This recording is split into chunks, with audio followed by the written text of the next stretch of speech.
Assalamualaikum warahmatullahi wabarakatuh. Saya Nima Tisni ini. Saya di sini akan mereview jurnal yang berjudul Strategi Pengelolaan Sampah Berkelanjutan. Dikutip dari buku Manajemen Perubahan, manajemen merupakan kegiatan mengorganisasikan, merencanakan, menggerakkan, serta mengendalikan. Lalu manajemen perubahan. Manajemen perubahan merupakan upaya yang dilakukan untuk mengelola akibat-akibat yang ditimbulkan oleh perubahan yang terjadi dalam organisasi. Nah, strategi berkelanjutan. Menerapkan prinsip berkelanjutan dalam mengelola bisnis maupun usaha merupakan kunci penting bagi kesuksesan sebuah perusahaan. Maksudnya, jika kita menerapkan strategi berkelanjutan, maka itu menjadi kunci penting sukses kita di perusahaan, sukses perusahaan dalam mengelola bisnisnya. Langkah itu dilakukan perusahaan untuk meningkatkan produktivitas, mengurangi biaya, meningkatkan keuntungan, dan meningkatkan peluang investasi. Dapat meningkatkan kemampuan perusahaan dalam berkompetisi dengan kompetitor yang pada akhirnya meningkatkan nilai perusahaan tersebut. Jadi, manajemen perusahaan merupakan penerapan praktek-praktek yang berkelanjutan dalam kategori bisnis, pertanian, masyarakat, lingkungan, serta kehidupan pribadi. Dengan mengelola dengan cara menguntungkan generasi sekarang dan generasi yang akan datang. Nah, pengelolaan yang berkelanjutan ini sangat diperlukan karena merupakan bagian yang penting dari kemampuan untuk berhasil mempertahankan kualitas di bumi ini, kualitas bumi. Nah, sekarang sampah.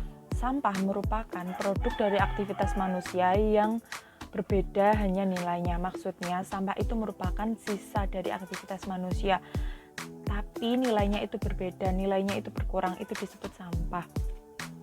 Terus, sampah akan gagal saat sampah jumlahnya sangat banyak berada di tempat yang salah. Maksudnya, sampah jika kita kumpulkan di tempat yang salah, jika tidak dikelola, maka dia akan menumpuk dan menjadi bencana bagi kita.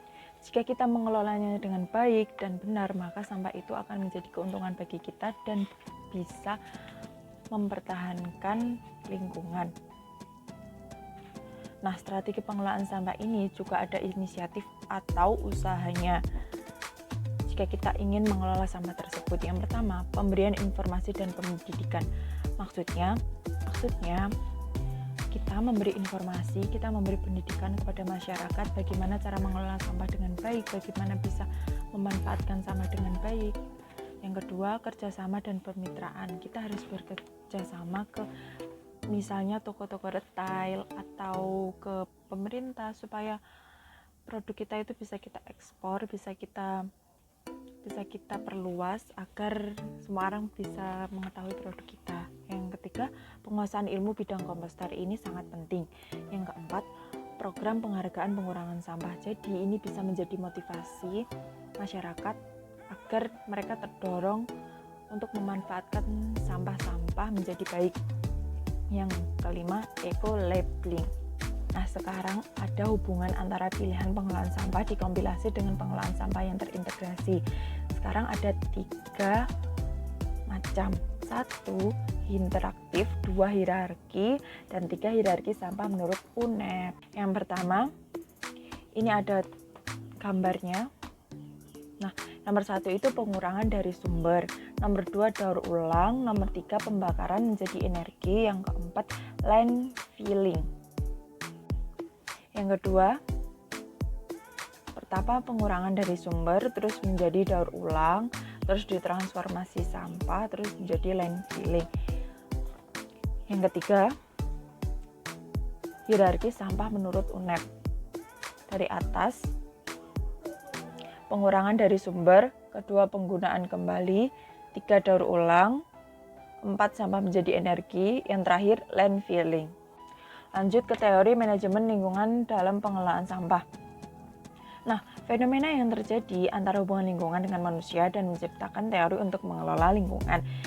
Nah, itu ada 2, manajemen tradisional dengan manajemen ekosentris. Manajemen tradisional merupakan manajemen yang bertumpu pada pemanfaatan lingkungan secara penuh untuk memenuhi kebutuhan manusia tanpa memikirkan masa depan lingkungan di kemudian hari. Jadi, orang-orang yang menggunakan manajemen tradisional ini, mereka menggunakan sampah, memanfaatkan sampah semaksimal mungkin dengan kebutuhan mereka setiap hari, kebutuhan sehari-hari mereka, tanpa memikirkan masa yang akan datang. Yang kedua, manajemen ekosentris.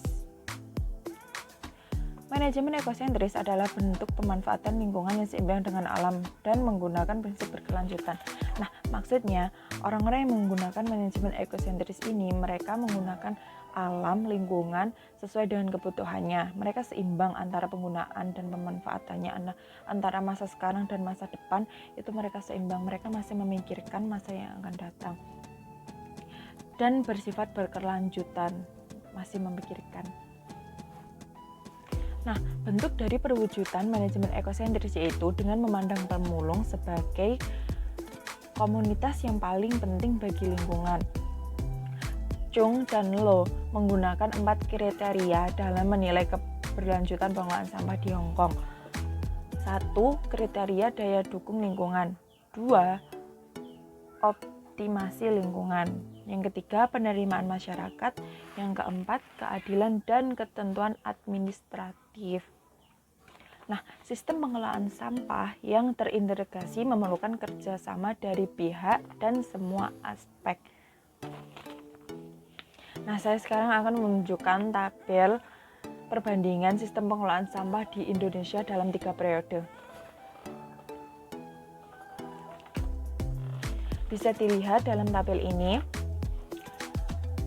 Saya akan membacanya beberapa dari kebijakan sistem pengelolaan sampah yang terintegrasi di tahun sebelum desentralisasi tahun 1999 itu tidak ada.